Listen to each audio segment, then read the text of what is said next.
Eran las 2:37 de la tarde de un jueves de octubre cuando vi a mi hija vendiendo dulces en el semáforo. El sol caía implacable sobre su cabeza descubierta mientras sostenía a mi nieto de 2 años en brazos. Ella me miró directo a los ojos y dijo: «Mamá, no te acerques. No necesito tu compasión». No grité. No corrí hacia ella desesperada. Simplemente bajé del coche, caminé despacio entre los autos detenidos y me quedé frente a ella. Lo que mi hija no sabía era que en exactamente 12 días su vida cambiaría de una forma que jamás podría imaginar. El olor a gasolina quemada llenaba mis pulmones. Podía sentir el calor del asfalto atravesando las suelas de mis zapatos. El ruido de los motores se mezclaba con el llanto débil de mi nieto, cuya piel enrojecida por el sol me partía el alma. Mi boca se había secado completamente, con ese sabor amargo del miedo que sube desde el estómago. Pude ver las ojeras profundas bajo los ojos de mi Lucía, ese tono gris en su piel que antes brillaba.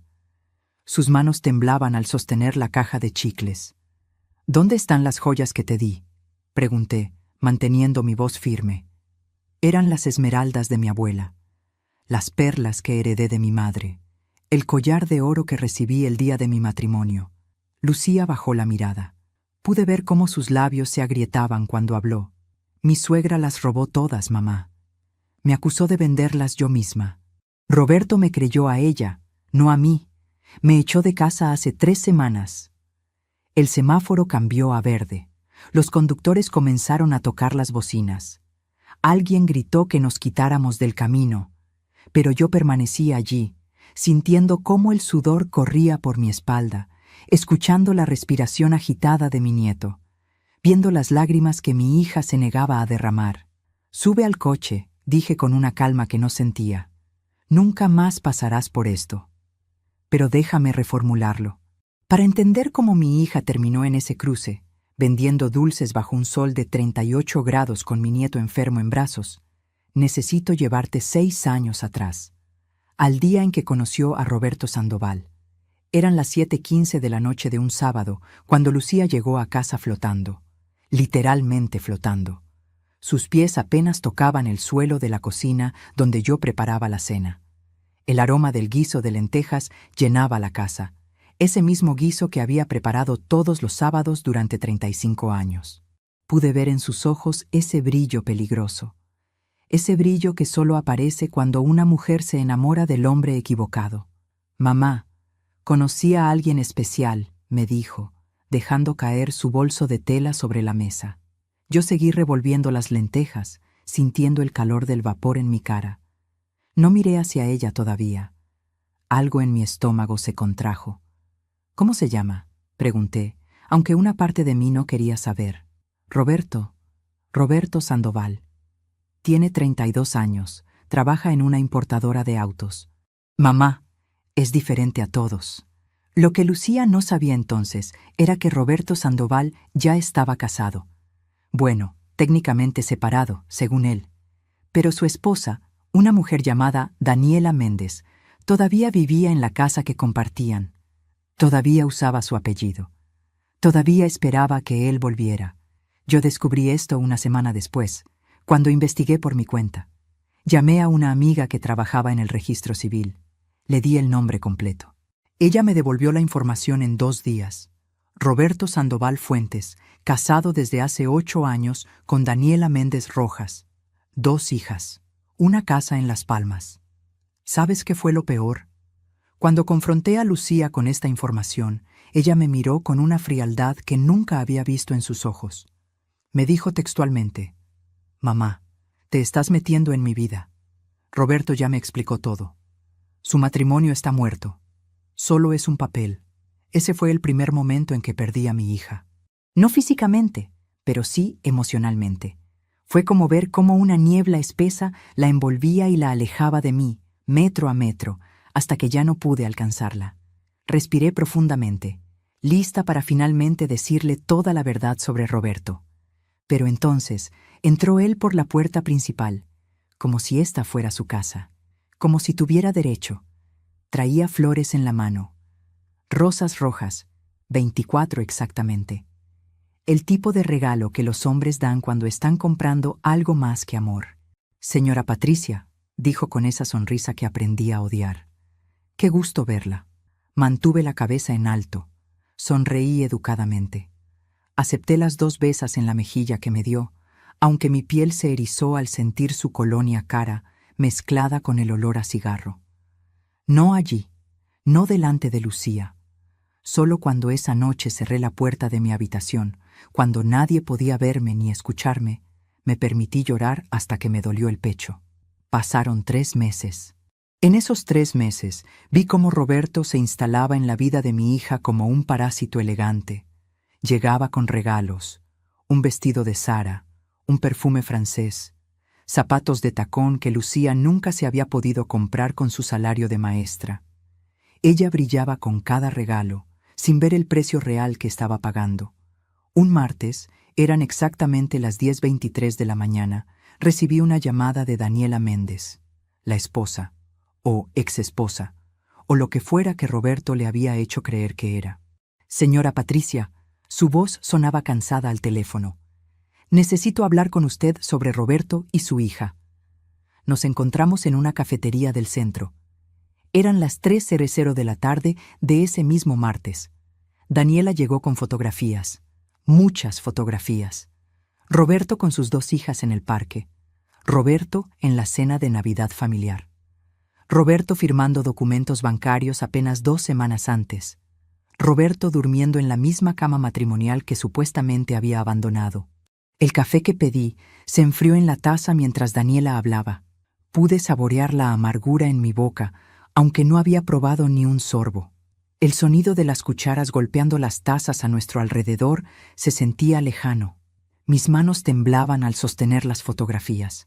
Podía oler el perfume suave de Daniela, algo floral y triste. Él hace esto, me explicó Daniela, con una calma que solo da el dolor repetido. Cada 2 o 3 años encuentra a alguien nueva. Le dice que estamos separados. Le promete matrimonio. Les compra cosas. Y cuando se cansa, vuelve. Siempre vuelve. ¿Por qué me lo estás contando?, pregunté, aunque ya sabía la respuesta. Porque esta vez es diferente. Esta vez está hablando de pedirle matrimonio a su hija. Y eso significa que va a destruirla cuando termine el juego. Pero ya hablaré de eso. Lo que necesitas entender primero es quién era yo. ¿Quién era Patricia Ramírez antes de convertirme en la mujer que encontró a su hija vendiendo dulces en un semáforo? Porque esa mujer, la que sostiene esta historia en sus manos agrietadas, no nació valiente. Tuvo que aprenderlo. Nací en una casa donde el silencio era más común que las palabras. Mi padre trabajaba en la construcción durante 14 horas diarias. Mi madre limpiaba casas ajenas porque la nuestra nunca fue suficiente. Aprendí desde los 7 años que las mujeres como nosotras no teníamos derecho a soñar. Teníamos derecho a sobrevivir. Cuando tenía 23 años conocí a Marcos, el padre de Lucía. Él también era un hombre simple. Trabajaba como mecánico en un taller pequeño que olía permanentemente a aceite quemado y metal. Sus manos siempre estaban manchadas de grasa, sin importar cuánto las lavara. Pero esas manos me sostuvieron durante 31 años de matrimonio. Me sostuvieron cuando nació Lucía. Me sostuvieron cuando mi madre murió. Me sostuvieron hasta el día en que su corazón dejó de latir, un martes a las 4:17 de la madrugada, en la cama que compartíamos. Las joyas que le di a Lucía eran todo lo que me quedaba de mi historia. La pulsera de esmeraldas perteneció a mi abuela Rosa, quien la usó el día que se casó en 1943. El collar de perlas fue el regalo de mi madre en mi quinceañera, comprado con 6 meses de ahorro. El anillo de oro con rubí me lo dio Marcos en nuestro 20º aniversario, después de guardar dinero durante 2 años completos. Cada una de esas piezas tenía un nombre, una fecha, una historia que respiraba. Cuando le entregué ese cofre de madera a Lucía, 3 días antes de su boda con Roberto, le dije: «Estas joyas han sobrevivido guerras, pobrezas y pérdidas. Cuídalas como yo las cuidé, porque el día que las necesites, te salvarán». Ella besó mi mejilla. Me prometió que las mantendría seguras. Me prometió que las pasaría a sus hijos. Lo que ninguna de las dos sabíamos entonces era que en menos de 4 años esas joyas desaparecerían, acusadas de un robo que mi hija jamás cometió. Pero regresemos a ese martes en la cafetería con Daniela Méndez. Ella terminó su café, dejó las fotografías sobre la mesa y me miró con esos ojos cansados que conocían demasiado bien la traición. «¿Qué vas a hacer?», me preguntó. «Voy a hablar con mi hija», respondí. «Voy a mostrarle estas fotografías. Voy a abrirle los ojos». Daniela sonrió. Fue una sonrisa triste, del tipo que aparece cuando sabes algo que la otra persona todavía tiene que aprender de la peor manera. «No te va a escuchar», dijo. «Ya está enamorada. Y cuando una mujer está enamorada del hombre equivocado, la verdad se convierte en el enemigo». Yo no le creí.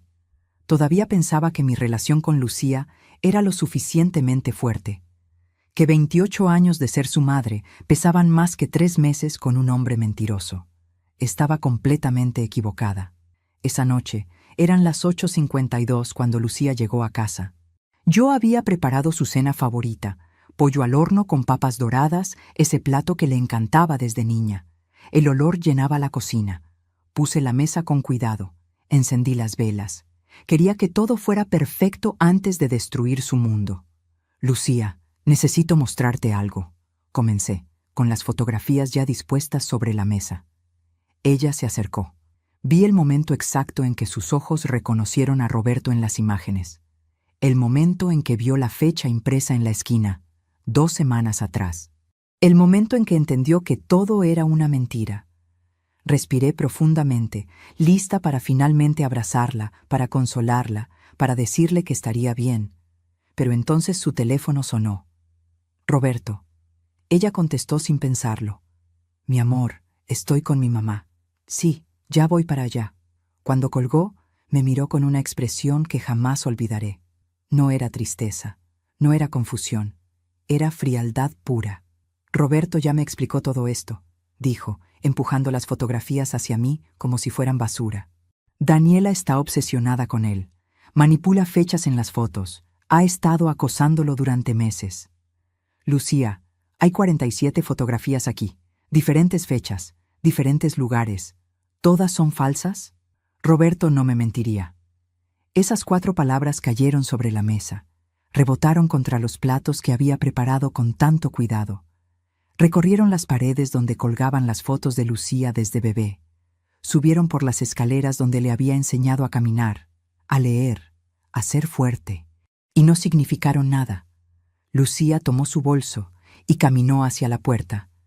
Se detuvo en el umbral sin voltear a mirarme. «Mamá, si sigues intentando separarnos, voy a tener que alejarme de ti. Roberto es mi futuro. Tú eres mi pasado». La puerta se cerró. El sonido resonó en la casa vacía. Me quedé allí, sentada frente a la cena que se enfriaba, sintiendo cómo las lágrimas finalmente brotaban. El silencio era tan denso que podía escuchar el reloj de la cocina marcando cada segundo. Tic, tic, tic. ¿Sabes qué fue lo peor? Que una parte de mí sabía que Daniela tenía razón, que había perdido a mi hija, que el hombre que dormía en su cama ahora tenía más poder sobre ella que la mujer que la trajo al mundo. Pasaron 6 semanas sin que Lucía me hablara. 6 semanas en las que mi teléfono permanecía mudo sobre la mesa de noche. 6 semanas contando los días, las horas, los minutos de silencio. Hasta que un viernes, a las 11:37 de la mañana, recibí una invitación por correo.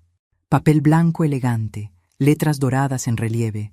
Roberto Sandoval y Lucía Ramírez tienen el honor de invitarle a su matrimonio. La fecha estaba marcada, 14 de febrero, el día de San Valentín. Qué romántico, qué calculado, qué perfectamente manipulado. Llamé a Lucía esa misma tarde. Ella contestó al 5.º tono. «¿Vas a venir a mi boda?», preguntó, sin saludar siquiera. «Lucía, todavía hay tiempo. Podemos hablar, podemos...». «¿Vas a venir sí o no?». Cerré los ojos. Sentí el peso de todas las palabras que quería decirle. que estaba cometiendo el peor error de su vida, que Roberto la destruiría, que aún estaba a tiempo de escapar. Pero las palabras se quedaron atrapadas en mi garganta, ardiendo como ácido. Sí, dije finalmente, voy a estar allí. Bien, necesito que me prestes dinero para el vestido. Roberto está teniendo problemas con su empresa, algo temporal. Y allí estaba, la primera señal de lo que vendría. El primer indicio de que Roberto Sandoval no solo era un mentiroso, era un manipulador financiero. Un hombre que ya estaba preparando a mi hija para convertirla en su fuente de ingresos.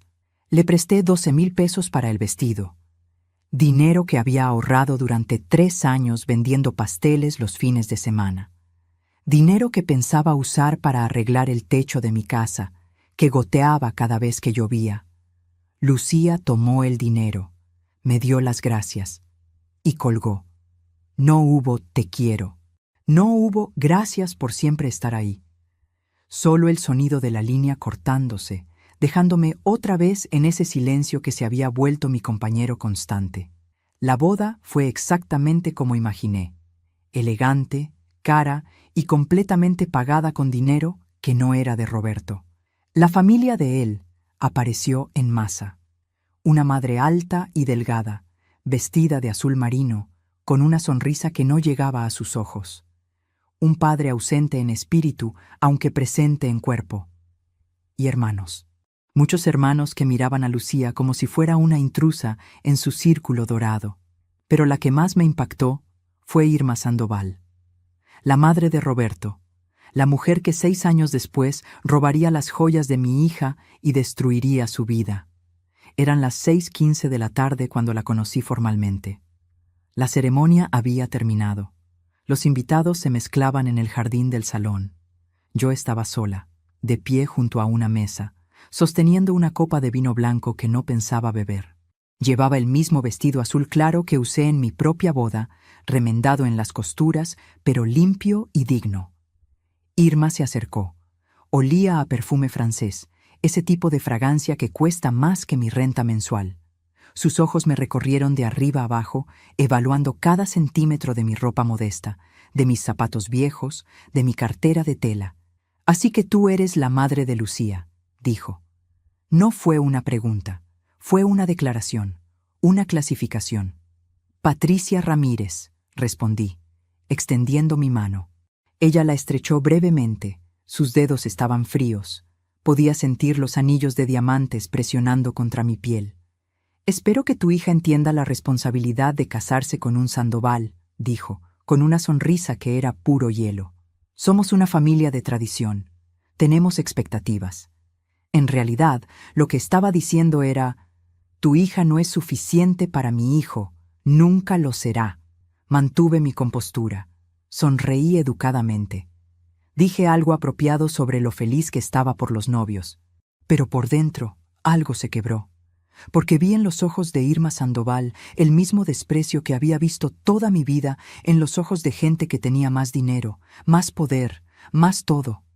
Y supe, con una certeza que me heló la sangre, que esa mujer destruiría a mi hija si tenía oportunidad.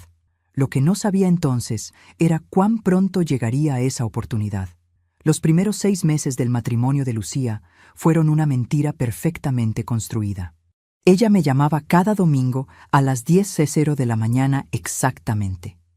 Me contaba sobre las cenas que preparaba para Roberto, sobre los paseos que daban por el parque, sobre lo feliz que era. Pero yo podía escuchar lo que no decía. Podía escuchar el cansancio en su voz. Podía escuchar las pausas demasiado largas cuando le preguntaba cómo estaba Roberto. Podía escuchar el silencio que llenaba los espacios donde debería haber estado la alegría. Un domingo, ella no llamó, ni el siguiente, ni el siguiente. 3 semanas completas de silencio hasta que finalmente me atreví a visitarla sin avisar. Era un martes, las 2:43 de la tarde, cuando toqué la puerta del departamento donde vivían. Un edificio modesto, en una zona que pretendía ser elegante, pero que olía a humedad y pintura barata. Roberto abrió la puerta. No Lucía. Él. «Señora Patricia», dijo, sin abrir completamente. Su cuerpo bloqueaba la entrada. No sabía que vendría. Vine a ver a mi hija. No ha contestado mis llamadas. Es que hemos estado muy ocupados. Ya sabe, la vida de casados. Su sonrisa era perfecta, demasiado perfecta, como algo ensayado frente al espejo. ¿Puedo pasar? Hubo una pausa. Apenas 3 segundos. Pero en esos 3 segundos vi algo cruzar por sus ojos. Algo oscuro. Algo que me hizo sentir un escalofrío en la espalda a pesar del calor de la tarde. Claro, claro. Pase. El departamento estaba inmaculado, demasiado limpio, como si alguien hubiera pasado horas borrando cualquier evidencia de vida real. El olor a desinfectante de lavanda llenaba el aire. Las cortinas estaban corridas, dejando entrar apenas una línea delgada de luz. En la mesa de la sala vi facturas. Muchas facturas, rojas, con la palabra vencido estampada en letras mayúsculas. ¿Dónde está Lucía?, pregunté. En la recámara, descansando. Ha estado un poco delicada. Delicada. Esa palabra flotó en el aire como una amenaza. Caminé hacia la habitación sin pedir permiso. Abrí la puerta. Y allí estaba mi hija, acostada en la cama, con la misma ropa que probablemente llevaba puesta desde hacía días. Su cabello sin lavar, ojeras profundas. Pero lo que más me impactó fue su mirada. Vacía, como si alguien hubiera apagado la luz detrás de sus ojos. Lucía, susurré, sentándome en el borde de la cama. Tomé su mano. Estaba fría. ¿Qué te pasa, mi amor? Ella intentó sonreír. Fracasó. Estoy bien, mamá. Solo cansada. ¿Cansada de qué? No estás trabajando. Fue entonces cuando vi la pequeña equimosis en su brazo. Un moretón amarillento, del tipo que aparece cuando alguien te agarra con demasiada fuerza. Del tipo que tiene forma de dedos. ¿Qué es eso?, pregunté, señalando su brazo. Lucía retiró la mano rápidamente, cubriéndose con la manga. Me golpeé con la puerta del armario. Soy torpe. Mentira. Era mentira, y ambas lo sabíamos. Pero antes de que pudiera presionar más, Roberto apareció en la puerta. Señora Patricia, creo que Lucía necesita descansar. El doctor dijo que debe evitar el estrés. ¿Qué doctor? ¿Qué le pasa? Nada grave, solo agotamiento. Ya sabe, adaptarse a la vida matrimonial puede ser intenso. La forma en que dijo intenso hizo que mi estómago se retorciera. Quise gritar. Quise tomar a mi hija y sacarla de ese departamento oscuro que olía a desesperación disfrazada de normalidad. Pero entonces Lucía habló. «Mamá, estoy bien, de verdad, vete tranquila».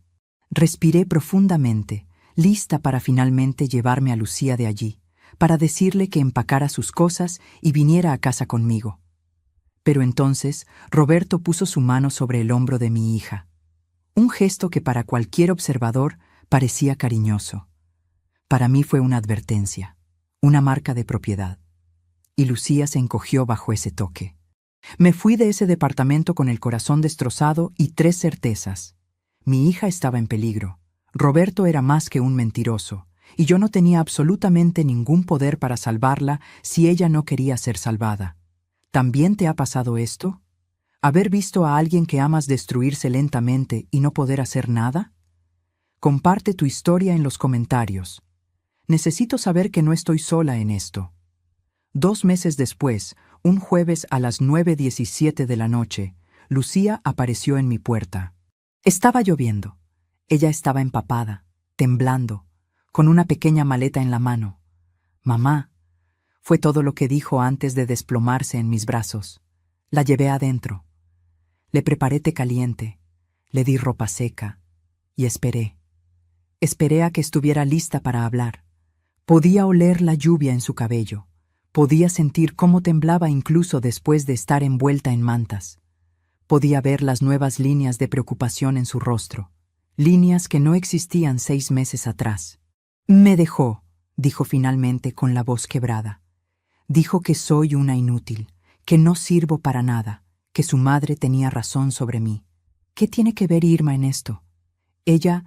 Ella vive con nosotros ahora, desde hace 3 semanas. Roberto perdió su trabajo y no podíamos pagar la renta. Irma ofreció pagarlo todo si se mudaba con nosotros. Por supuesto que lo hizo. Por supuesto que esa mujer encontró la manera perfecta de infiltrarse en el matrimonio de mi hija, de tomar control, de empezar a destruir desde adentro. Lucía, quédate aquí, no vuelvas con él. Ella me miró con esos ojos rojos de tanto llorar. Por un momento, solo por un momento, pensé que diría que sí, que se quedaría, que finalmente había visto la verdad. No puedo, mamá. Lo amo. 4 palabras que sellaron su destino. Esa noche dormí mal. Podía escuchar a Lucía llorando en la habitación de al lado, ese llanto silencioso que intentas ocultar bajo la almohada. El tipo de llanto que conoces cuando has perdido algo que creías que era para siempre. A las 6:32 de la mañana siguiente, un viernes, Roberto tocó mi puerta. Traía flores, rosas rojas otra vez. Y esa sonrisa, esa maldita sonrisa que había perfeccionado para conseguir lo que quería. Señora Patricia, vine a buscar a mi esposa. Tuvimos una pequeña discusión. Nada serio. Ya sabe cómo son las parejas. No es una pequeña discusión cuando tu hija llega empapada y destrozada a medianoche, respondí, manteniendo la puerta apenas abierta. Lucía exagera. Es muy sensible, muy emocional. Mi madre y yo estamos ayudándola a ser más fuerte. Fuerte. Como si romper a alguien fuera lo mismo que fortalecerlo. Lucía bajó las escaleras en ese momento. Llevaba la misma maleta con la que había llegado. Se había maquillado para cubrir las ojeras. Se había peinado. Se había puesto la máscara que las mujeres aprenden a usar cuando necesitan fingir que todo está bien. Mamá, gracias por todo. Ya hablé con Roberto. Vamos a estar bien. Lucía, no tienes que... Adiós, mamá. Se fue. Caminó hacia el coche de Roberto. Entró. Se alejó. Y yo me quedé allí, en el umbral de mi casa, viendo cómo el coche desaparecía en la esquina, sintiendo cómo la lluvia de la noche anterior había dejado ese olor a tierra mojada, escuchando cómo los pájaros comenzaban su canto matutino, ajenos al dolor que me partía el pecho. Solo faltaban 11 días para que todo cambiara, pero todavía no lo sabía. Pasaron 4 meses sin noticias de Lucía. 4 meses en los que cada llamada que hacía iba directo al buzón de voz. 4 meses en los que los mensajes que enviaba quedaban sin respuesta. 4 meses de silencio que dolían más que cualquier grito. Hasta que un día, un martes a las 3:21 de la tarde, recibí una llamada de un número desconocido. ¿Señora Patricia Ramírez? Sí, ¿quién habla? Soy la doctora Mendoza del Hospital General. Su hija Lucía está aquí. Tuvo un accidente. Necesitamos que venga. El mundo se detuvo. El teléfono casi se me cae de las manos. Podía sentir cómo el sudor frío cubría mi frente. Mi boca se llenó de ese sabor metálico del miedo puro. ¿Qué tipo de accidente? ¿Está bien? Prefiero explicarle en persona. ¿Puede venir ahora? Conduje al hospital en un estado de pánico controlado.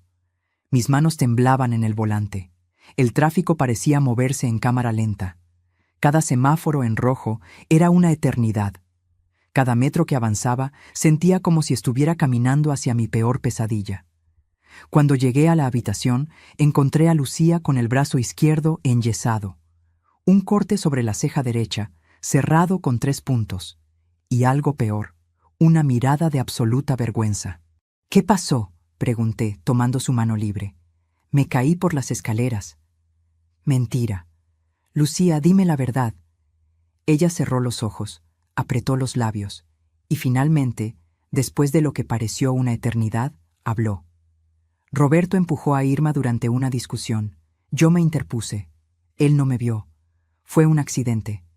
Pero lo que sus palabras decían y lo que sus ojos gritaban eran 2 cosas completamente diferentes. Me quedé con Lucía en el hospital durante 3 días completos. Roberto apareció una sola vez, el primer día, a las 7:52 de la tarde. Traía un ramo de flores marchitas que probablemente compró en la gasolinera de camino. Se quedó exactamente 14 minutos.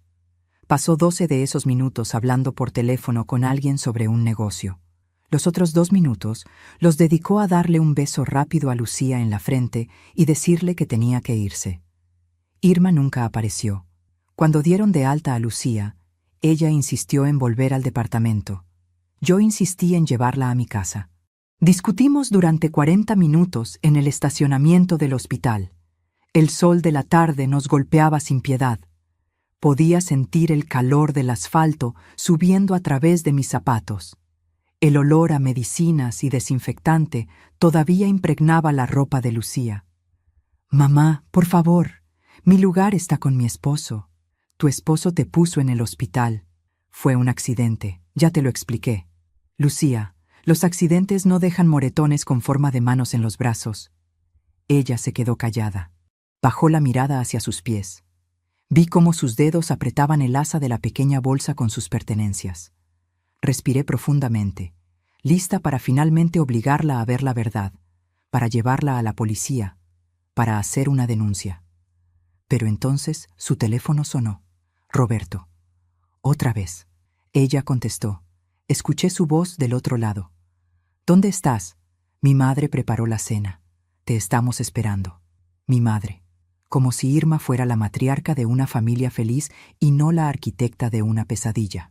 Lucía colgó y me miró con esos ojos que ya no reconocía. Ojos que habían aprendido a justificar lo injustificable. Ojos que habían memorizado el arte de la negación. «Me tengo que ir, mamá». Y se fue. 2 semanas después, supe que Lucía estaba embarazada. No me lo dijo ella. Me lo dijo la vecina de su edificio, una mujer llamada Estela, que a veces me llamaba para contarme cosas que sabía que mi hija nunca me diría. «La vi vomitando en el jardín esta mañana, señora Patricia. Y luego la vi entrar a una farmacia y comprar una prueba de embarazo. Pensé que debía saberlo. Llamé a Lucía inmediatamente.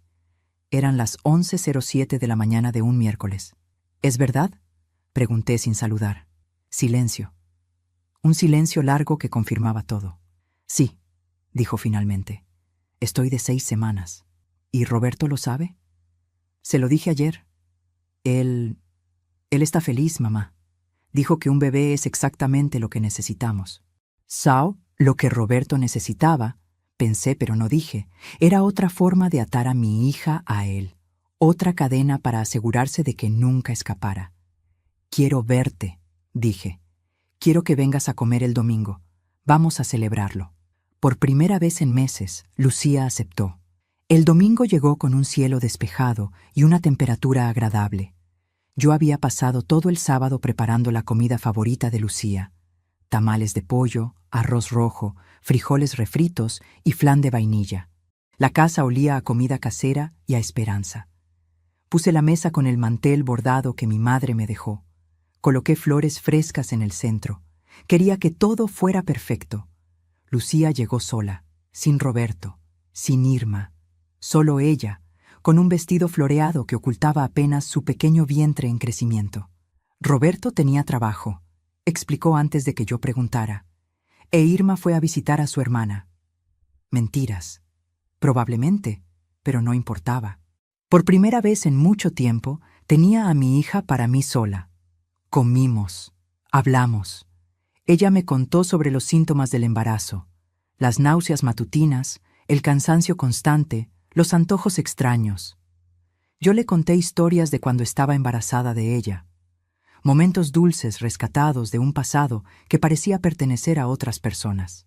Fue casi como antes, casi como si los últimos 2 años no hubieran sucedido, como si Roberto y su madre fueran solo una pesadilla de la que finalmente estaba despertando. Y entonces, a las 4:23 de la tarde, mientras lavábamos los platos juntas, Lucía dijo algo que me heló la sangre. «Mamá, Irma dice que las joyas que me diste deberían estar en una caja de seguridad en el banco. Dice que es peligroso tenerlas en el departamento. ¿Y tú qué piensas?» Creo que tiene razón. De hecho, ella se ofreció a llevarlas al banco por mí. Tiene una caja de seguridad familiar donde guarda las joyas de los Sandoval. No, no, no. Lucía, esas joyas son tuyas, de nadie más. Si quieres ponerlas en el banco, hazlo tú misma, en tu propia caja de seguridad. Pero eso cuesta dinero extra, mamá. Y ahora con el bebé en camino... Yo te pago la caja de seguridad, pero no le des esas joyas a Irma.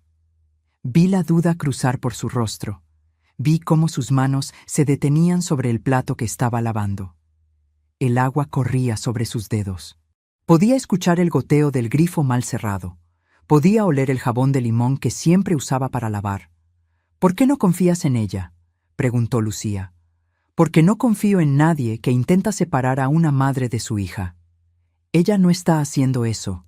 Está tratando de ayudarme, algo que tú nunca hiciste cuando más te necesité.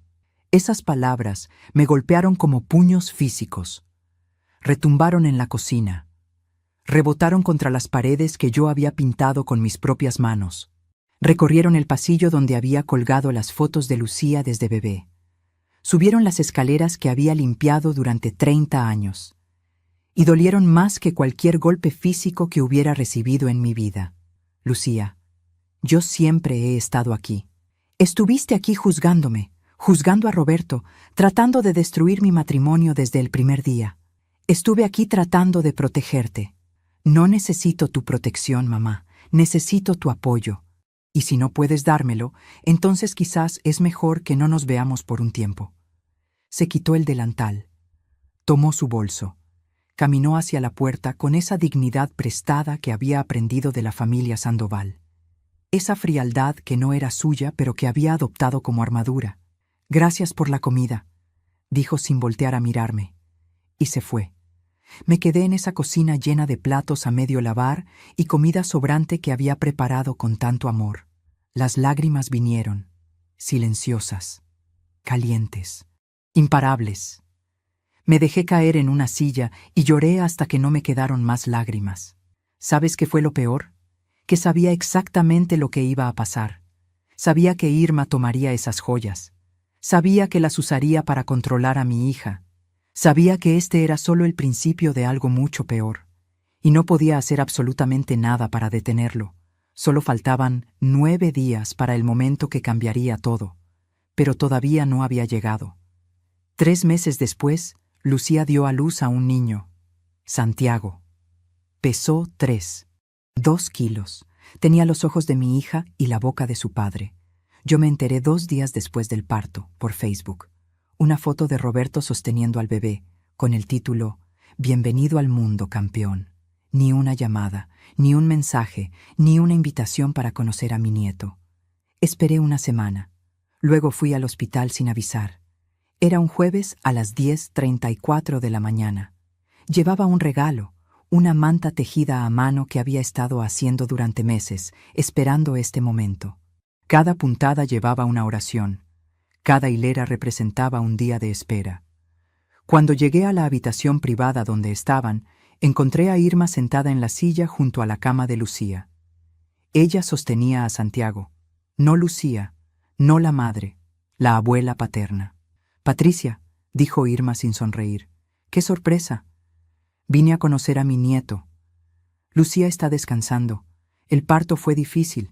Quizás deberías volver otro día». Lucía abrió los ojos en ese momento. Me vio. Vi algo cruzar por su rostro. ¿Culpa? ¿Vergüenza? ¿Alivio? No estaba segura.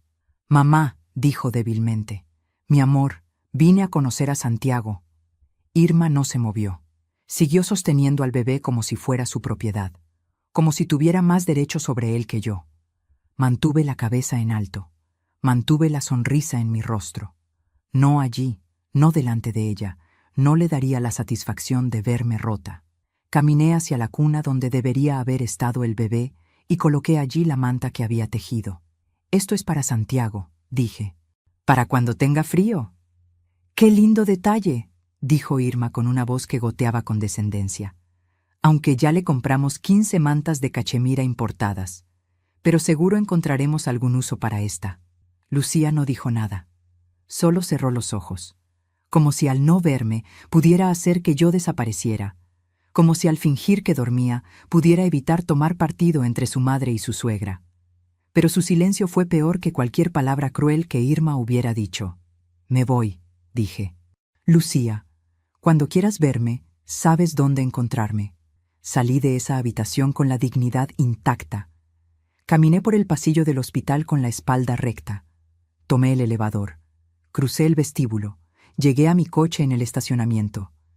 Y solo entonces, cuando cerré la puerta y nadie podía verme, me permití desmoronarme completamente. Pasaron 18 meses sin que viera a mi nieto. 18 meses contando los días en el calendario. 548 días exactos en los que mi hija me borró de su vida como si nunca hubiera existido.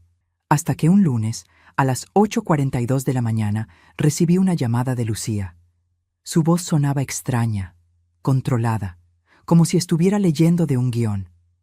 «Mamá, necesito pedirte un favor». «Lo que necesites, mi amor». «Roberto y yo vamos a viajar a Monterrey por trabajo. Será solo una semana.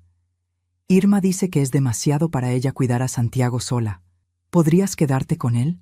Mi corazón saltó. Una semana completa con mi nieto.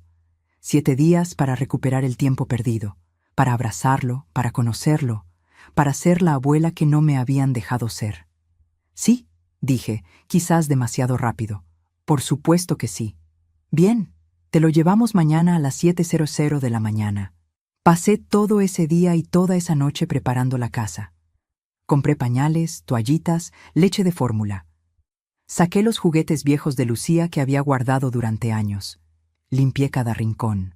Preparé la habitación de invitados con sábanas nuevas que olían a suavizante de flores. A las 7:00 de la mañana siguiente estaba lista. A las 7:30 todavía esperaba. A las 8:15 llamé a Lucía. No contestó. A las 9:00 volví a llamar. Nada.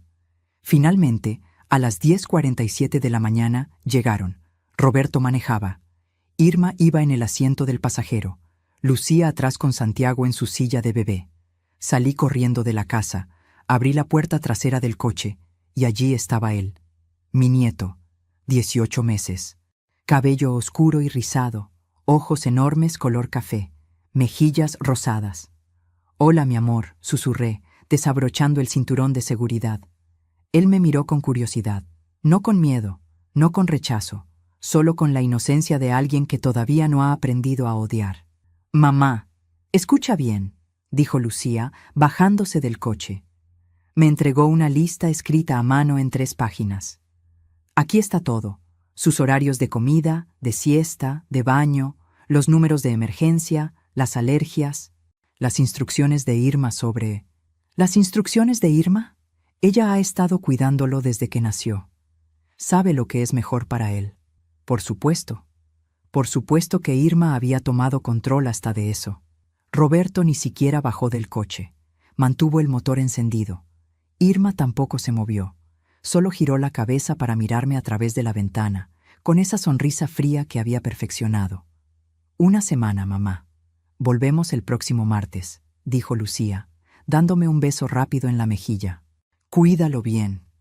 Y se fueron, dejándome allí con Santiago en brazos y el corazón latiéndome tan fuerte que pensé que se me saldría del pecho. Esa semana fue la más feliz que había tenido en años. Santiago era un niño dulce, curioso, lleno de energía. Le enseñé canciones que le cantaba a Lucía cuando era bebé. Le preparé papillas caseras. Lo llevé al parque.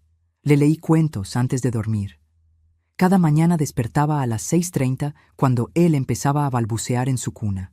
Podía oler esa fragancia única de bebé, mezcla de talco y leche. Sentía sus manitas gorditas agarrando mi dedo cuando le daba el biberón. Escuchaba su risa cuando jugábamos a las escondidas. Por primera vez en mucho tiempo, mi casa volvió a sentirse como un hogar. Pero el martes llegó demasiado rápido.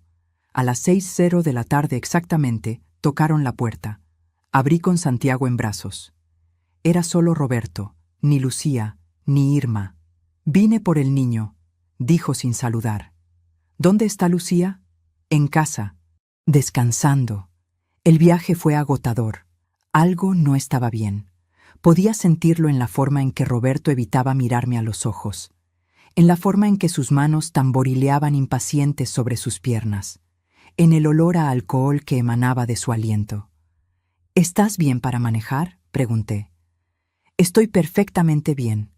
Dame al niño». Respiré profundamente, lista para finalmente negarme, para decirle que volviera cuando Lucía estuviera con él, para proteger a mi nieto de ese hombre que apestaba a whisky barato. Pero entonces Santiago extendió sus bracitos hacia su padre. «Papá», dijo con esa voz pequeña que me rompió el corazón. No pude negarme. Le entregué a Santiago, junto con la bolsa de pañales y la manta tejida que él había usado toda la semana.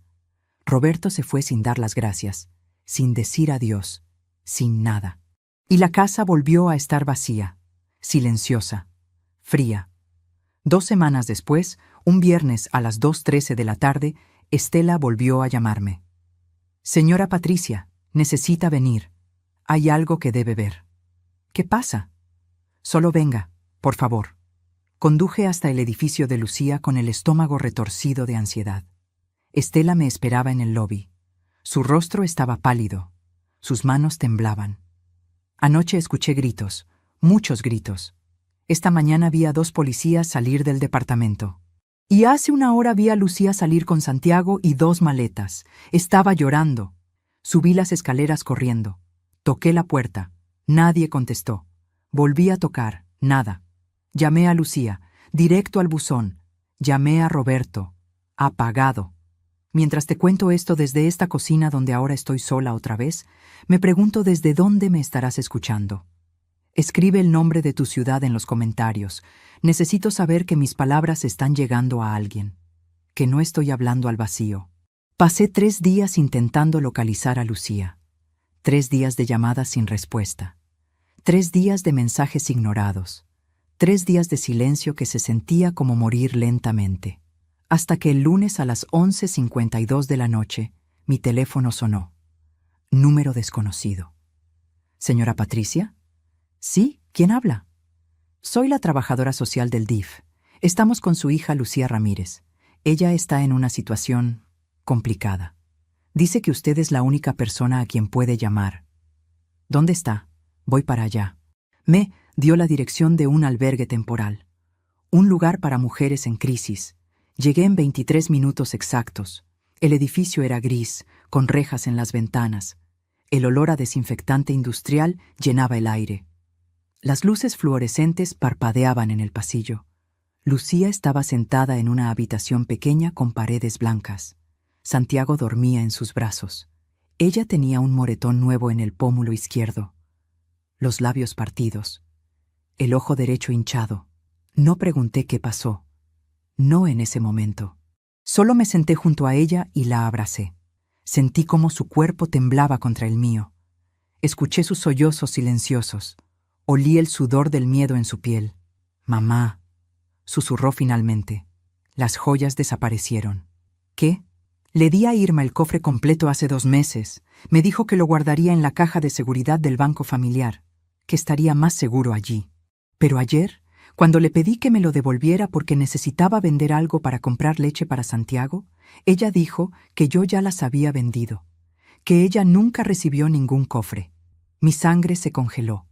Llamó a toda la familia. Les dijo que yo robé joyas familiares de los Sandoval y las vendí, que soy una ladrona, que soy indigna de ser parte de su familia. Roberto le creyó a ella. Me llamó mentirosa. Me empujó contra la pared. Me dijo que me fuera y nunca volviera. Allí estaba. La revelación. El plan que Irma había estado construyendo meticulosamente desde el día de la boda. Desde la primera vez que sus ojos me evaluaron en ese salón de fiestas. Desde que decidió que mi hija no era suficiente para su hijo. Todo había sido calculado. Cada paso, cada movimiento. La mudanza a casa de ellos para tomar control. El aislamiento de Lucía de su familia. La apropiación de su rol como madre de Santiago. Y finalmente, el robo de las únicas cosas de valor que mi hija tenía. Las únicas cosas que le hubieran dado independencia económica. «Ella lo planeó todo, mamá», continuó Lucía con la voz quebrada. Escuché a Irma hablando por teléfono con alguien, diciendo que finalmente había conseguido deshacerse de esa interesada, que ahora Roberto podría encontrar a alguien de su clase. «¿Presentaste una denuncia?» «¿Contra quién? No tengo pruebas. Irma tiene abogados, tiene dinero, tiene influencias. Yo no tengo nada, ni siquiera un lugar donde dormir». La trabajadora social entró en ese momento con formularios. Explicó que Lucía podía quedarse en el albergue por un máximo de 2 semanas mientras encontraba una solución permanente. Ella se viene conmigo, dije, ahora mismo. Mamá, no puedo abusar de... No es abuso, es tu casa, siempre ha sido tu casa. Esa noche llevé a Lucía y a Santiago a casa. Les di la mejor habitación. Les preparé comida caliente. Les di ropa limpia. Les di lo único que podía ofrecer, amor incondicional y un techo seguro. Pero sabía que esto no había terminado.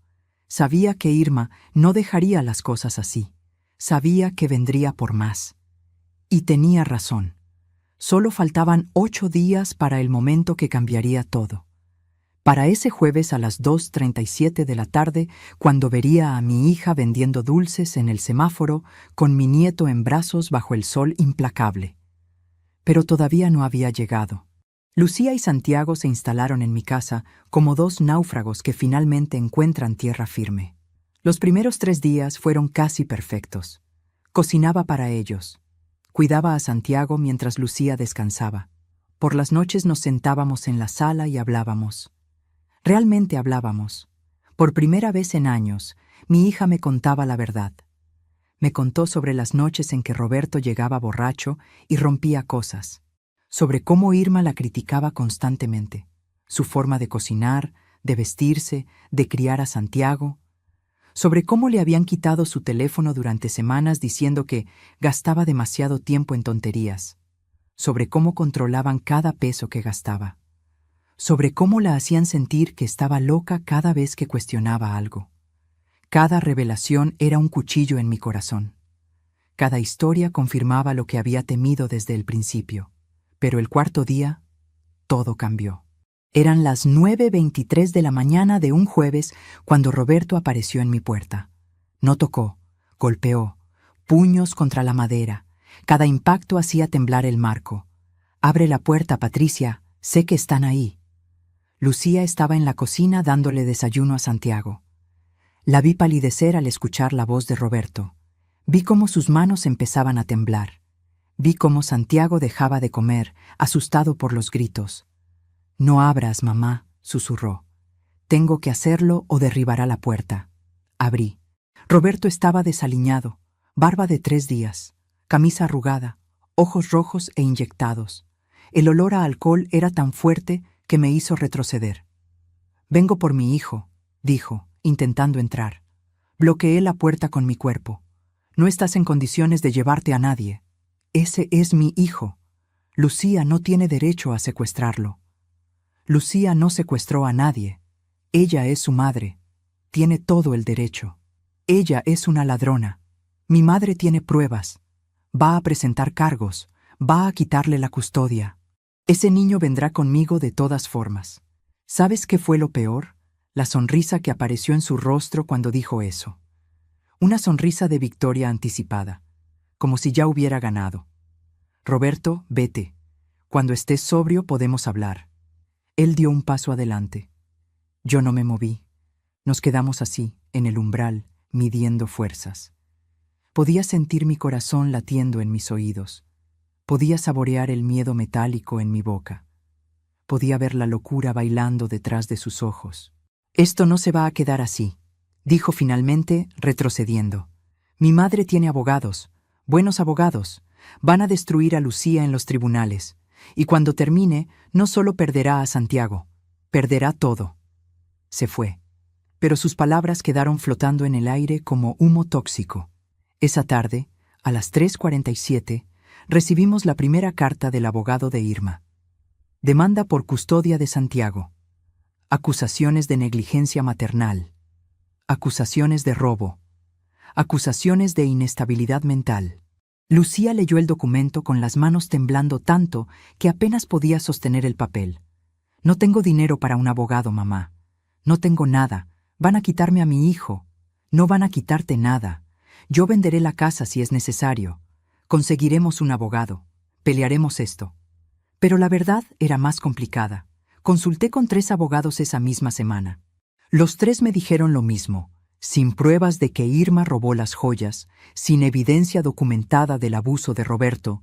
Con los Sandoval teniendo recursos económicos superiores, las probabilidades estaban en nuestra contra. El mejor abogado que encontré cobraba 85,000 pesos por adelantado. Yo tenía 23,000 pesos en ahorros.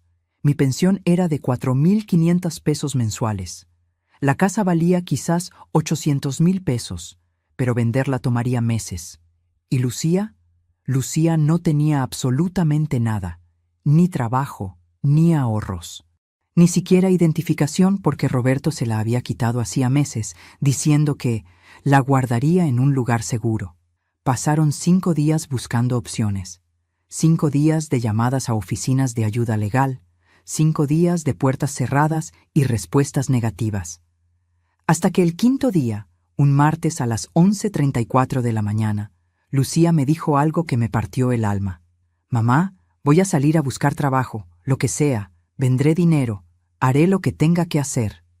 Lucía, tienes que cuidar a Santiago. Yo puedo». «No, mamá, tú ya hiciste suficiente. Esta es mi batalla. Necesito pelearla yo». Vi la determinación en sus ojos, esa misma determinación que yo había tenido a su edad cuando decidí que no dejaría que la pobreza me definiera.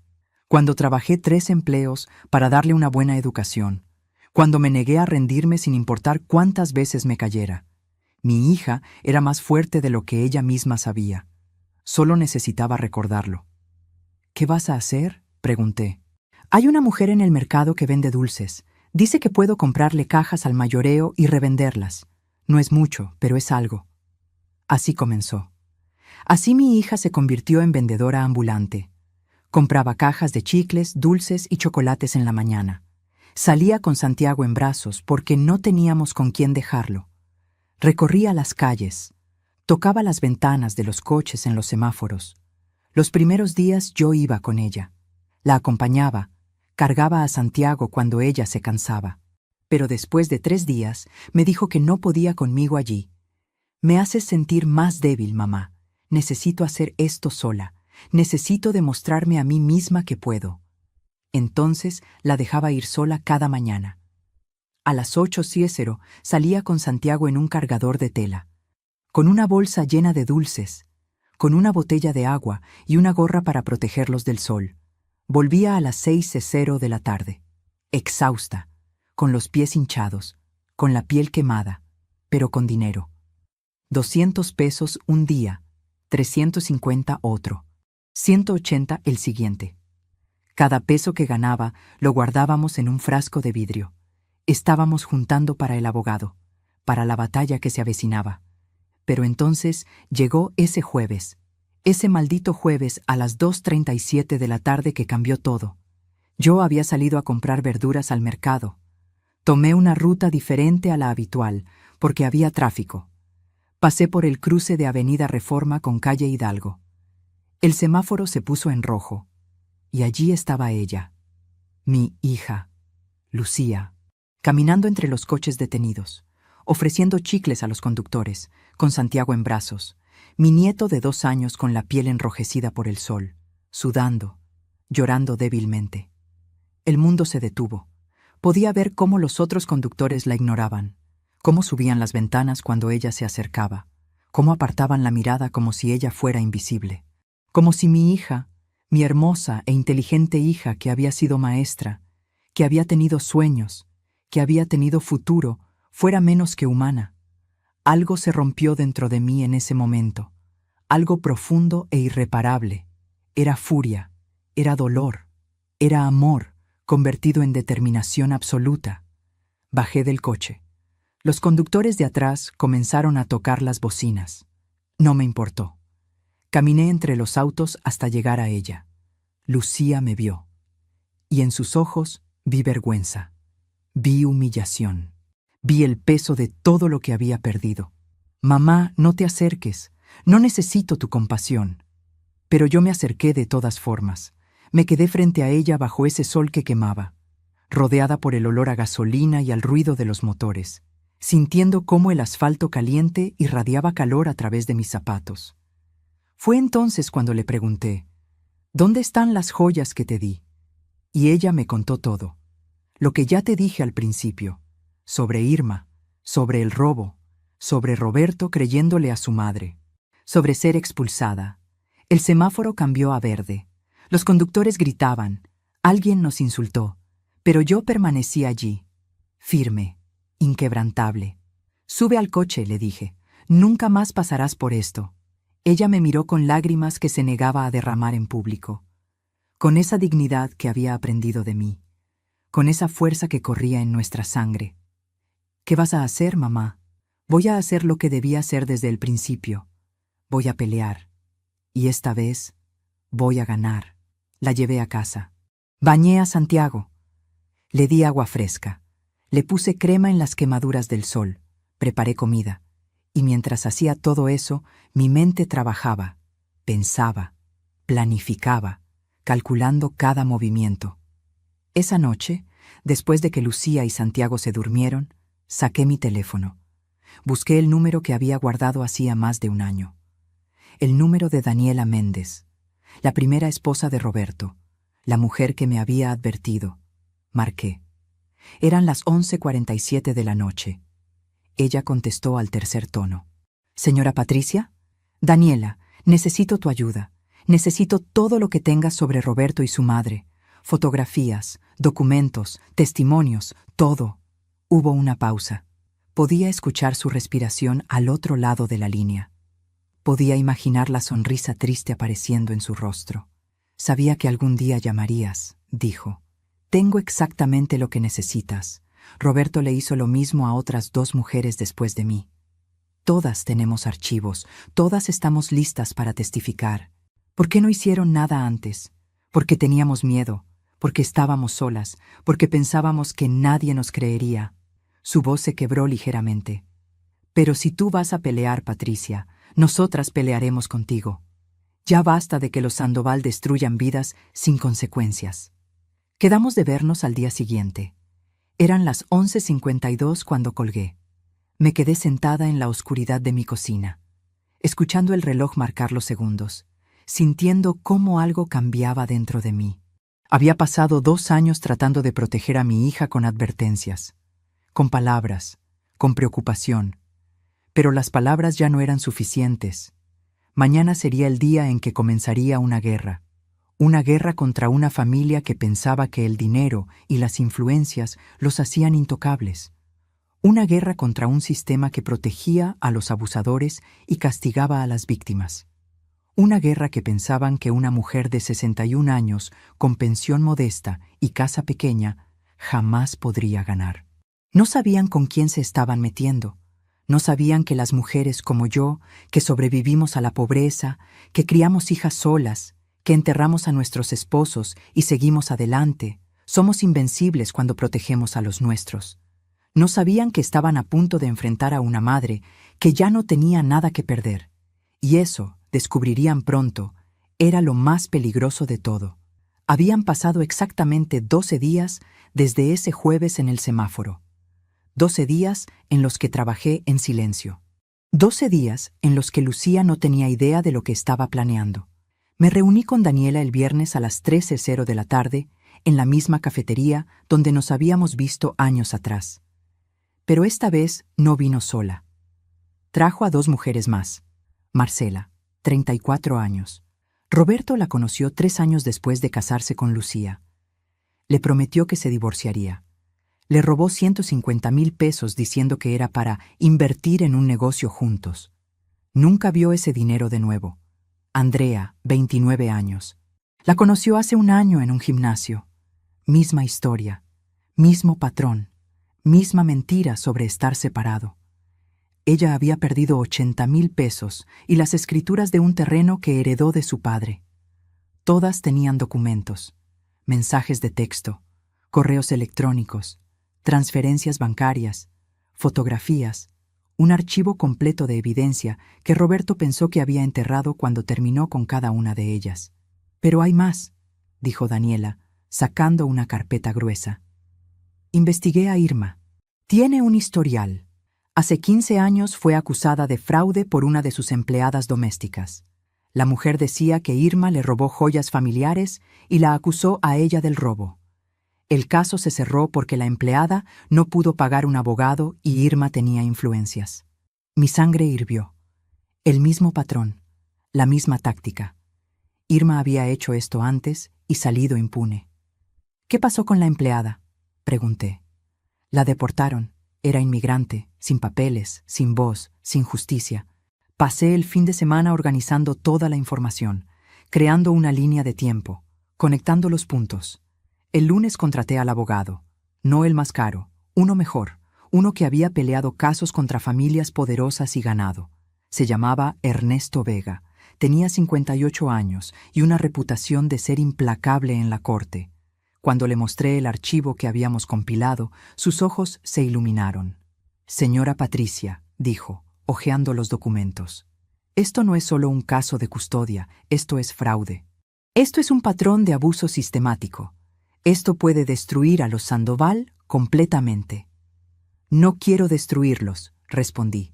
«Solo quiero que dejen a mi hija en paz, que le devuelvan lo que le robaron, que nunca más puedan hacerle daño a ella o a mi nieto». «Entonces, eso es exactamente lo que conseguiremos». El martes, día 12, a las 9:00 de la mañana, el abogado Vega presentó una contrademanda.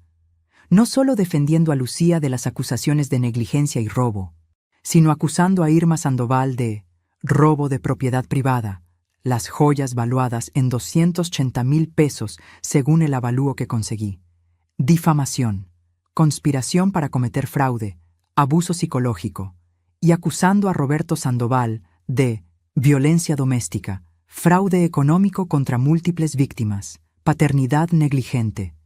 Adjuntamos 847 páginas de evidencia, testimonios de 4 mujeres, fotografías, mensajes, documentos bancarios, historiales médicos de Lucía mostrando las visitas al hospital por accidentes, declaraciones de vecinos que habían escuchado los gritos. Todo. A las 2:15 de la tarde de ese martes, el abogado de Irma llamó al abogado Vega. «¿Qué diablos es esto?», gritó al teléfono lo suficientemente fuerte como para que yo escuchara. «¿Están locos? ¿Saben con quién se están metiendo?». «Con una ladrona y su hijo abusador», respondió Vega con una calma helada. «Y sí, sabemos exactamente con quién nos estamos metiendo. La pregunta es, ¿ustedes saben con quién se metieron?». A las 4:30 de la tarde, Roberto apareció en mi puerta. Pero esta vez era diferente. Estaba pálido, sudando. Las manos le temblaban cuando golpeó la puerta. «¡Retira esa demanda! ¡Retírala ahora!». Abrí la puerta con calma. Crucé los brazos. Lo miré directamente a los ojos sin parpadear. «No. Estás destruyendo mi vida. Mi trabajo ya me llamó. Mis socios están preguntando. Mi madre está... ¿Tu madre está qué, Roberto? ¿Asustada? ¿Preocupada? Bien, que sienta una fracción del miedo que mi hija sintió durante 4 años». Él dio un paso hacia mí. Instintivamente, sus puños se cerraron. Vi la violencia bailando en sus ojos. El mismo impulso que había lastimado a mi hija tantas veces. Pero esta vez era diferente. Esta vez yo no estaba sola. Ernesto Vega salió de su coche estacionado en la calle. Caminó hacia nosotros con pasos medidos. Detrás de él venían 2 personas más, un investigador privado y una oficial de policía fuera de servicio que Daniela había contratado como testigo. «Señor Sandoval», dijo Vega, «le sugiero que se retire. Cualquier acto de intimidación será documentado y agregado a la demanda». Roberto me miró con un odio puro, pero retrocedió. Se fue. Pero antes de subir a su coche, gritó: «Mi madre va a acabar contigo. Tiene abogados que te dejarán en la calle». Mantuve la cabeza en alto. No le di la satisfacción de verme temblar. Esperé hasta que su coche desapareció en la esquina. Solo entonces cerré la puerta. Caminé a mi habitación y me permití exhalar todo el miedo que había estado conteniendo. Lucía había estado escuchando todo desde la cocina. Salió con Santiago en brazos. Sus ojos estaban llenos de lágrimas. «Mamá, ¿qué hiciste?». «Lo que debía hacer hace 4 años. Peleé. Van a destruirnos. Tienen dinero. Tienen poder. Nosotras no tenemos nada». La tomé de los hombros. La miré directamente a los ojos. Esos ojos que había visto nacer, que había visto crecer, que había visto romperse, y ahora vería sanar. Tenemos la verdad, y esta vez, la verdad será suficiente. Esa noche Lucía y yo nos sentamos a la mesa de la cocina. Le mostré todo, cada documento, cada testimonio, cada pieza de evidencia que habíamos recopilado. Vi cómo sus ojos se abrían más con cada página, cómo su expresión pasaba de miedo a sorpresa a algo que no había visto en años. Esperanza. Hay otras mujeres, susurró. No estoy sola. Nunca estuviste sola. Solo te hicieron creer que sí. Lloró esa noche. Pero fueron lágrimas diferentes, no de dolor, de liberación, de rabia contenida finalmente encontrando salida, de años de silencio transformándose en rugido. A las 8:47 de la noche sonó mi teléfono. Número desconocido. Contesté. Señora Patricia Ramírez. Era una voz de mujer, fría, controlada, peligrosa. Irma. ¿Qué quieres? Quiero que entiendas algo. Yo destruyo gente como tú antes del desayuno. Tengo abogados que cobran más en una hora de lo que tú ganas en un año. Tengo contactos en el gobierno, en los juzgados, en todas partes. Si sigues con esta farsa, no solo perderás este caso, perderás todo, tu casa, tu pensión, tu dignidad. Sentí el veneno en sus palabras, el odio, el desprecio, pero también sentí algo más, miedo. Ella tenía miedo. Por primera vez, Irma Sandoval estaba asustada. Ya perdí mi dignidad, Irma. La perdí cada vez que vi a mi hija volver a ti después de que tu hijo la golpeara. La perdí cuando tuve que recogerla de un hospital. La perdí cuando la encontré vendiendo dulces en la calle con mi nieto enfermo bajo el sol. No tengo nada más que perder. Pero tú sí. ¿Me estás amenazando? No. Te estoy prometiendo. El jueves a las 10:00 de la mañana nos vemos en la corte. Y allí, frente al juez, vas a tener que explicar dónde están las joyas que robaste. Vas a tener que explicar el patrón de abuso. Vas a tener que mirar a los ojos a todas las mujeres que destruiste y responder por cada una. Colgué. Las manos me temblaban. El corazón me latía tan fuerte que podía sentirlo en la garganta. Pero por primera vez en años no era de miedo, era de poder. El poder de finalmente, estar del lado correcto de la justicia. Los días antes de la audiencia fueron un torbellino. Daniela, Marcela y Andrea vinieron a casa el miércoles por la noche para preparar sus testimonios. Las 4 nos sentamos en mi sala. 5 mujeres que Roberto y su madre habían intentado quebrar. 5 mujeres que se negaban a permanecer rotas. Lucía preparó café. El aroma llenaba la casa, mezclándose con el olor a nerviosismo que todas emanábamos. Podía escuchar cómo las tazas tintineaban ligeramente en sus manos temblorosas. Podía ver las lágrimas que se secaban antes de caer. Podía sentir la electricidad de la anticipación en el aire. ¿Realmente creen que esto funcionará?, preguntó Marcela. Irma tiene 3 abogados, nosotras tenemos 1. Nosotras tenemos algo mejor que abogados caros, dije. Tenemos la verdad, y tenemos entre todas. Andrea rió amargamente. La verdad nunca ha sido suficiente contra el dinero. Esta vez será diferente, intervino Daniela. Esta vez tenemos evidencia que ni todo el dinero del mundo puede borrar. Esta vez somos muchas. Esta vez nos escucharán. Esa noche dormí apenas 3 horas. El resto del tiempo lo pasé repasando documentos, verificando cada detalle, asegurándome de que no habíamos dejado nada al azar.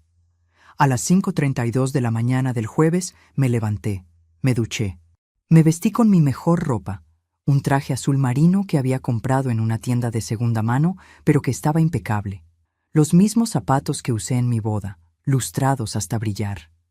El collar de perlas sintéticas que Marcos me regaló en nuestro 10º aniversario. No era ropa cara, pero era digna. Y eso era lo único que importaba. Lucía también se vistió con cuidado, un vestido sencillo color beige, el cabello recogido, sin maquillaje excesivo. Quería que el juez viera lo que yo veía, una mujer joven, cansada, pero inquebrantable, una madre luchando por su hijo, una sobreviviente. Dejamos a Santiago con una vecina de confianza. Él lloró cuando nos fuimos. Ese llanto me partió el corazón, pero sabía que todo lo que estábamos haciendo era por él, para que creciera en un hogar sin violencia, sin mentiras, sin abuelo que robaban y padres que golpeaban. Llegamos a la corte a las 9:15 de la mañana. El edificio era imponente. Columnas blancas, escaleras de mármol, el olor a papeles viejos y madera pulida. Mis zapatos hacían eco en el pasillo vacío mientras caminábamos hacia la sala de audiencias. Ernesto Vega nos esperaba afuera. Junto a él estaban Daniela, Marcela y Andrea, todas vestidas de forma similar, sencilla, digna, seria. ¿Listas?, preguntó Vega. Listas, respondimos al unísono. Entramos a la sala a las 9:47. Y allí, del otro lado, estaba la familia Sandoval en todo su esplendor tóxico. Irma Sandoval lucía como si fuera a una gala, vestido negro de diseñador, joyas en el cuello, las muñecas, los dedos. Joyas, tantas joyas. Me pregunté cuántas habrían sido robadas de otras mujeres a lo largo de los años. Su cabello perfectamente peinado, maquillaje profesional, 3 abogados a su alrededor, todos en trajes que costaban más que mi renta anual. Roberto estaba junto a ella, también vestido elegantemente, pero se veía demacrado. Había perdido peso. Tenía ojeras profundas. Las manos le temblaban ligeramente cuando hojeaba los papeles que su abogado le pasaba. Cuando nuestros ojos se encontraron a través de la sala, vi odio puro. Pero también vi algo más, miedo. Él sabía que esta vez era diferente. Esta vez no podía simplemente marcharse y encontrar otra víctima. Esta vez habría consecuencias. El juez entró a las 10:00 en punto. Jueza, en realidad. Se llamaba Mónica Herrera. Tenía aproximadamente 50 años, expresión seria, ojos que habían visto demasiados casos como este. «Buenos días», dijo, sentándose. «Caso número 3847, Ramírez versus Sandoval. Procedamos». Las siguientes 4 horas fueron las más intensas de mi vida.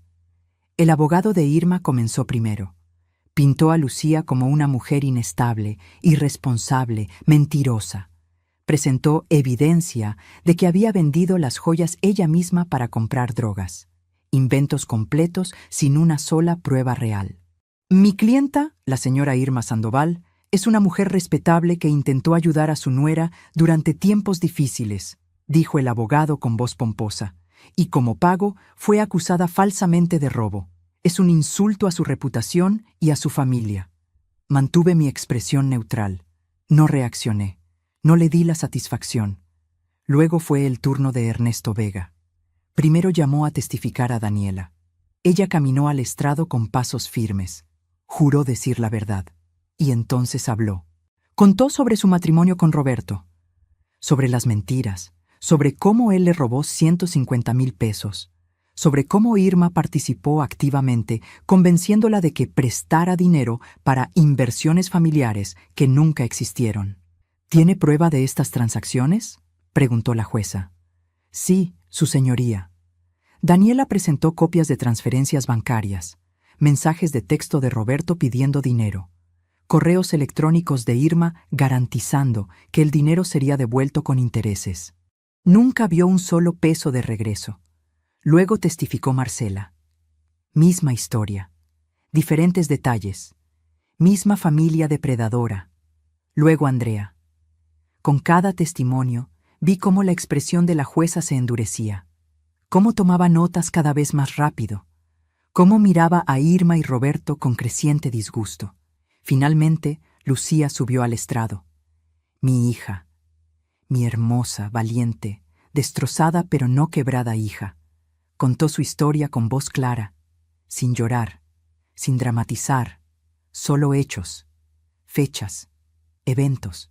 Las palabras crueles de Irma, los golpes de Roberto, el aislamiento sistemático, el control financiero y finalmente el robo de las joyas. ¿Por qué le confió las joyas a la señora Sandoval?, preguntó Vega. Porque ella me convenció de que era lo mejor. Me hizo creer que yo no era capaz de cuidarlas adecuadamente. Me hizo creer que todo lo que yo hacía estaba mal. Me hizo creer que yo no era suficiente. ¿Y ahora? ¿Qué cree ahora? Lucía miró directamente a Irma. Por primera vez en 4 años, no apartó la mirada. No se encogió, no tembló. Ahora creo que fui víctima de una manipuladora calculadora que ha perfeccionado el arte de destruir mujeres y salirse con la suya. Pero se acabó. Aquí, hoy, se acabó. El abogado de Irma intentó desacreditar a Lucía. Le preguntó sobre su inestabilidad emocional, sobre las visitas al hospital. Insinuó que ella misma se había lastimado para incriminar a Roberto. ¿Es posible, señorita Ramírez, que usted se haya infligido esas heridas para obtener simpatía? Lucía lo miró como si le hubiera crecido una segunda cabeza. ¿Me está preguntando si me rompí mi propio brazo? ¿Si me di puñetazos a mí misma? ¿Si me empujé por las escaleras? Su voz subió, cargada de incredulidad y rabia. No, mi esposo hizo eso. Su cliente lo permitió. Y ustedes están aquí tratando de hacerme parecer loca por haber sobrevivido. Respiró profundamente, lista para continuar, pero Vega intervino. La testigo ya respondió la pregunta, su señoría. Finalmente llamaron a Roberto al estrado. Él subió con esa confianza ensayada, esa sonrisa practicada, pero lo vi sudar, lo vi ajustarse la corbata 3 veces en 2 minutos. Lo vi evitar mirar hacia donde estábamos sentadas las 5 mujeres que había intentado destruir. Vega lo destrozó. Señor Sandoval, ¿es cierto que estuvo en una relación con la señorita Marcela Jiménez mientras estaba casado con mi clienta? Eso es, fue un malentendido. Un malentendido que duró 8 meses y le costó a ella 150,000 pesos. Ella me dio ese dinero voluntariamente. ¿Para inversiones que nunca existieron? Las inversiones no funcionaron. Eso pasa en los negocios. ¿Y con Andrea Soto? ¿Esa también fue una inversión que no funcionó? Roberto empezó a desmoronarse. Sus respuestas se volvieron evasivas, contradictorias, obviamente falsas. Pero el momento decisivo vino cuando Vega preguntó: ¿dónde está ahora el cofre de joyas que su esposa le entregó a su madre? No sé de qué cofre habla. El cofre que contenía joyas valoradas en 280,000 pesos, esmeraldas, perlas, oro, rubíes. Mi madre nunca recibió ese cofre, Lucía lo inventó. En ese momento, Vega hizo algo brillante, algo que habíamos planeado meticulosamente. Su señoría, me gustaría presentar evidencia nueva. Fotografías tomadas hace 3 días. Proyectó en la pantalla de la corte una serie de fotos.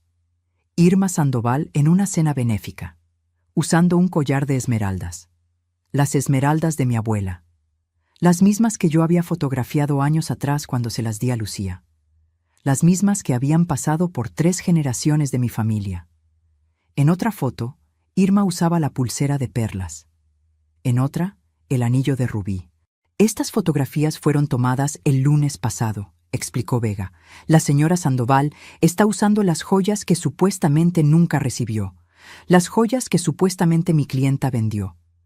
El silencio en la sala era ensordecedor. Vi cómo el color abandonaba el rostro de Irma.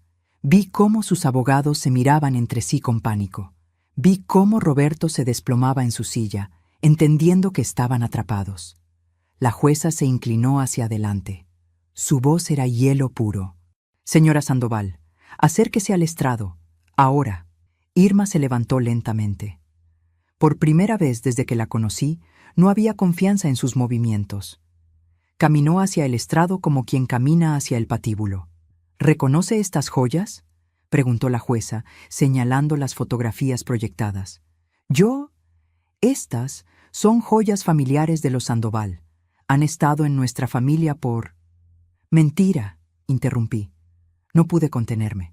Me puse de pie. Esas joyas han estado en mi familia por 3 generaciones. Tengo fotografías de mi abuela usándolas en 1943. Tengo el avalúo que hice antes de dárselas a mi hija. Tengo los números de serie grabados en el interior de cada pieza. Señora Ramírez, por favor, comenzó a decir uno de los abogados de Irma. No, mi voz retumbó en la sala. Años de silencio. Años de ver a mi hija sufrir. Años de impotencia finalmente explotando. Ustedes le robaron a mi hija. La acusaron de ladrona para cubrir su propio crimen. Intentaron quitarle a su hijo. Intentaron destruirla completamente. ¿Y para qué? ¿Para joyas? ¿Para mantener su imagen de familia perfecta? Las lágrimas finalmente brotaron, no de debilidad, de rabia justa, de dolor transformado en fuerza. Mi hija estuvo vendiendo dulces en la calle con mi nieto de 2 años bajo el sol abrasador porque ustedes la dejaron sin nada. Sin nada. Mientras usted, señalé a Irma, usaba las joyas robadas para ir a cenas de caridad. La hipocresía es nauseabunda. Orden. La jueza golpeó el mazo. Pero no me llamó al orden a mí. Miró a Irma. Señora Sandoval, le voy a hacer una pregunta directa, y le recuerdo que está bajo juramento. ¿De dónde obtuvo esas joyas que está usando en las fotografías? Irma abrió la boca. La cerró. La volvió a abrir. Por primera vez en su vida, probablemente, no tenía una respuesta preparada. No tenía una mentira que funcionara. No tenía una salida. Yo las recibí fueron un regalo de... ¿De quién? Silencio. ¿De su nuera? ¿De Lucía Ramírez? Para que las guardara en una caja de seguridad. Más silencio. ¿Y las guardó? ¿O las usó como si fueran suyas? Irma empezó a llorar, pero no eran lágrimas de remordimiento. Eran lágrimas de alguien que finalmente había sido atrapada. Lágrimas de vergüenza pública. Lágrimas de una reputación cuidadosamente construida, desmoronándose en tiempo real. «Quiero un receso», dijo uno de sus abogados desesperadamente. «Negado», respondió la jueza. «Señora Sandoval, responda la pregunta». Lucía me dio el cofre, admitió finalmente, con voz apenas audible. «Para guardarlo, pero yo pensé que como parte de la familia Sandoval, ella debería... que nosotros teníamos más derecho. ¿Así que admite que las tomó sin permiso? Yo no diría que las tomé. Yo diría que las preservé apropiadamente para... ¿Las usó? Sí. ¿Después de acusar a su nuera de haberlas vendido? Sí. ¿Después de usar esa acusación como base para expulsarla de su hogar y quitarle a su hijo? Irma no respondió. Pero su silencio era respuesta suficiente. La jueza cerró su carpeta con un golpe seco que resonó como un disparo. He escuchado suficiente. Voy a emitir mi fallo. Mi corazón latía tan fuerte que podía escucharlo en mis oídos. Lucía tomó mi mano. Sus dedos estaban helados. Apretó tan fuerte que dolió. Pero no me quejé.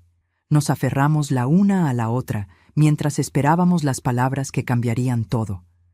Todavía me pregunto si hice lo correcto al exponer a esta familia públicamente, al arrastrar sus secretos a la luz, al destruir su reputación del mismo modo que intentaron destruir a mi hija. ¿Y tú, qué habrías hecho en mi lugar? ¿Habrías peleado así? ¿O habrías buscado otro camino? Escríbelo en los comentarios. Realmente quiero saber qué piensas. La jueza Mónica Herrera se quitó los lentes. Los limpió lentamente con un paño. Ese gesto simple pareció durar una eternidad. El silencio en la sala era tan denso que podía escuchar la respiración de cada persona presente. Finalmente, habló. En mis 23 años como jueza, he visto muchos casos de abuso familiar. He visto manipulación. He visto violencia. He visto gente usar el sistema legal como arma contra los vulnerables. Pero pocas veces he visto un patrón de abuso tan sistemático, tan calculado, tan cruel como el que he presenciado hoy. Hizo una pausa. Miró directamente a Irma. Señora Sandoval, usted no solo robó joyas de valor material, robó la dignidad de su nuera, robó su seguridad, robó años de la vida de su nieto que pudieron haber sido pacíficos y felices. Y lo hizo con premeditación, con frialdad y sin un ápice de remordimiento hasta que fue atrapada. Luego miró a Roberto. Y usted, señor Sandoval, permitió que esto sucediera. Más que eso, participó activamente. Golpeó a su esposa, la aisló, la controló económicamente. Y cuando ella finalmente escapó, intentó quitarle lo único que le quedaba, su hijo. La jueza volvió a ponerse los lentes. Abrió su carpeta nuevamente. Mi fallo es el siguiente. La demanda de custodia presentada por la familia Sandoval es rechazada en su totalidad. Lucía Ramírez mantiene custodia completa de su hijo Santiago. Roberto Sandoval tendrá visitas supervisadas una vez al mes, sujetas a evaluación psicológica y pruebas de sobriedad obligatorias. Lucía empezó a llorar, lágrimas silenciosas que corrían por sus mejillas. Apreté su mano más fuerte. Además, continuó la jueza, ordeno que Irma Sandoval devuelva todas las joyas mencionadas en el inventario presentado por la señora Ramírez dentro de un plazo de 72 horas. Si alguna pieza ha sido vendida o no puede ser recuperada, deberá pagar el valor total del avalúo, 280,000 pesos. Vi cómo Irma se desplomaba en su silla. Uno de sus abogados intentó objetar. La jueza lo silenció con una mirada. No he terminado. Adicionalmente, Irma Sandoval pagará 150,000 pesos en compensación a Lucía Ramírez por daños y perjuicios. Roberto Sandoval pagará 85,000 pesos adicionales para cubrir gastos legales. La sala estalló en murmullos. Los abogados de Irma hablaban entre sí frenéticamente. Roberto tenía la cabeza entre las manos. Irma me miraba con un odio tan puro que podría haber quemado. Pero ya no me importaba. Ya no tenía poder sobre mí, sobre nosotras. Finalmente, la voz de la jueza cortó el murmullo. Estoy ordenando que el caso sea remitido a la Fiscalía para investigación criminal por fraude y posible presentación de cargos. Esta Corte no tolerará el abuso sistemático disfrazado de asuntos familiares. Golpeó el mazo una última vez. Se levanta la sesión. Lo habíamos logrado. Contra todo pronóstico, contra el dinero, contra las influencias, contra años de manipulación y abuso. Lo habíamos logrado. Lucía se derrumbó en mis brazos. Lloramos juntas en medio de la sala de audiencias. Daniela, Marcela y Andrea nos rodearon. 5 mujeres que habían sido víctimas. 5 mujeres que ahora eran sobrevivientes. 5 mujeres que habían demostrado que la justicia, a veces, todavía existe. 3 días después, Irma llegó a mi casa. No con abogados, no con Roberto. Sola. Traía una caja de madera. La misma caja que yo le había dado a Lucía años atrás. La abrí allí mismo, en la puerta. Todas las joyas estaban presentes. Las esmeraldas de mi abuela, las perlas de mi madre, el anillo de Marcos. Cada pieza que contenía una historia, una memoria, un pedazo de mi familia que pensé que había perdido para siempre. ¿Algo más?, pregunté fríamente. Irma me miró con esos ojos que alguna vez me habían intimidado.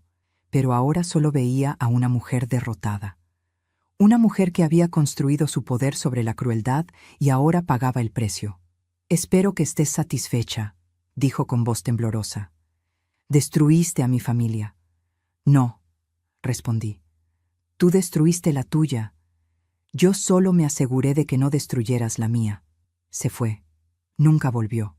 Eso fue hace 8 meses. 8 meses en los que la vida de Lucía ha cambiado completamente.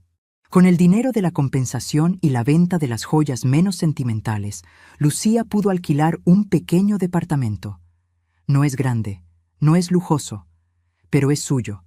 Un espacio donde Santiago puede crecer sin escuchar gritos, sin ver violencia, sin aprender que el amor se parece al control.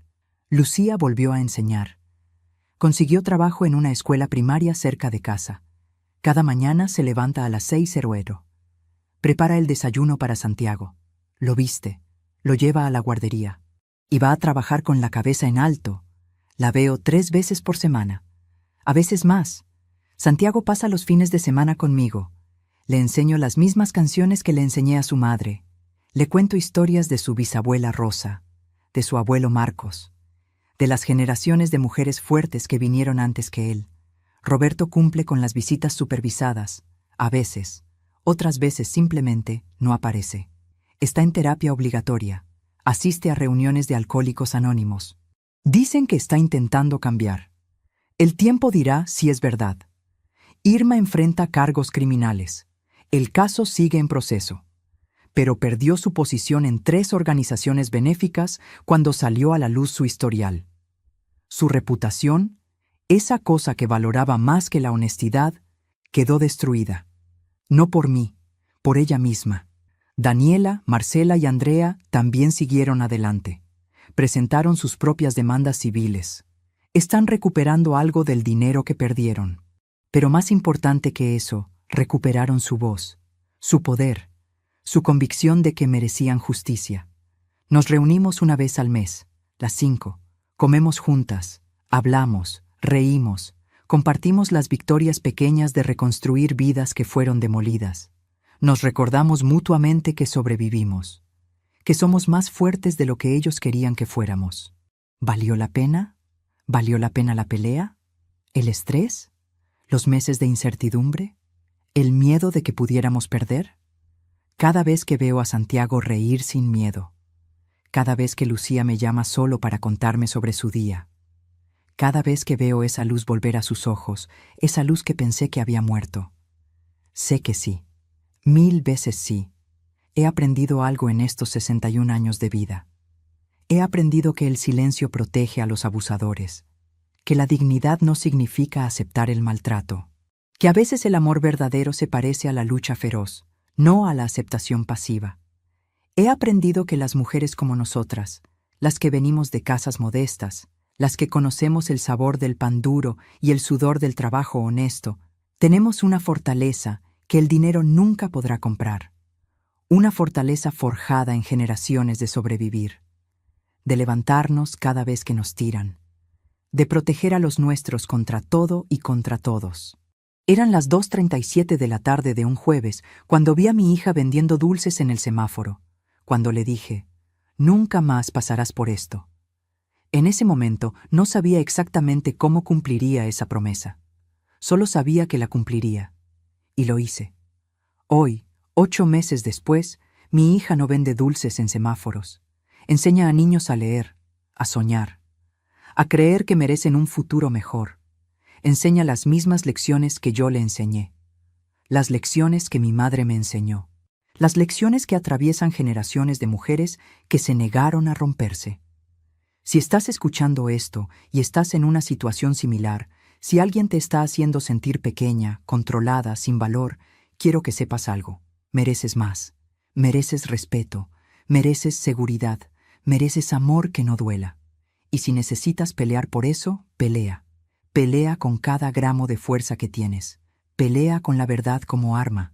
Pelea con otras mujeres a tu lado.